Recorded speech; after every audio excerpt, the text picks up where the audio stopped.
ایجاد کنند. همچنین به این خواهیم پرداخت که ما چگونه از خاطرات برای ساخت نقشه‌هایی از دانشمان در مورد جهان و جایگاه خودمان در آن استفاده می‌کنیم. ما برای این کار به قابلیت قدرتمند داستان‌سرایی مغزمان تأکید می‌کنیم که الگوها را پیدا کرده و با استفاده از این الگوها، مکان‌ها و رویدادهای موجود در تجربیات ما را به شکل معناداری به هم مرتبط می‌کند. اما چه می‌شود اگر قابلیت‌های هدایتی شما دچار مشکل شوند؟ چه می‌شود اگر آن اتفاقی که بر اثر تجربه فکر می‌کنید می‌افتد رخ ندهد؟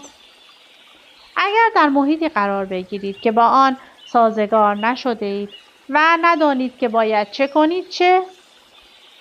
در بخش کاوش به فرایندهای مغزی می‌پردازیم که به وقوع کنجکاوی و رفتارهای دیگری منجر می‌شوند که مغز را قادر می‌سازند تا کمبودها در دانش خود را برطرف کند. اما مغز چگونه تصمیم می‌گیرد که آیا در آن گوشه‌های تاریک خطری پنهان شده است یا خیر؟ در هر موقعیت کاملا ناشناخته‌ای همیشه این امکان وجود دارد که بتوان چیز جدید یا به درد بخوری یاد گرفت، یا ممکن است به چیزی بر بخوریم که از نظر جسمی یا روحی برای ما آزاردهنده هستند. در ادامه خواهیم گفت که هم تفاوت‌های ثابت و هم تفاوت‌های متغیری دخیل هستند که تعیین می‌کنند یک مغز تا چه حد اراده لازم برای پذیرفتن ریسک‌ها و کاوش در نواحی ناشناخته را دارد. آخرین موضوعی که در این فصل به آن خواهیم پرداخت، یکی از مقوله‌هایی است که هرگز نمی‌توانیم آن را کاوش کنیم.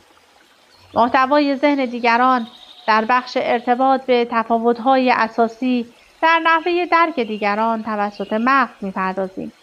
پس از اینکه دانستیم طراحی‌های متفاوت مغز چه تأثیر شگرفی بر فهم ما از جهان می‌گذارند، می‌بینیم دور از ذهن نیست که عصب‌شناسان اجتماعی به شواهد محکمی دال بر وجود همسان دوستی، یعنی تمایل به بودن با کسانی که مغزشان شبیه مغز ما کار می‌کند، در مغز دست یافته‌اند. در ادامه خواهیم دید دلیل این امر به احتمال زیاد این است که روش غریزی ما برای درک یکدیگر این است که دیگران را به شکل انعکاسی از خودمان در آینه ببینیم. البته اگر این تاکتیک را مورد کسی که مغزش مانند مغز شما کار نمی‌کند به کار ببرید،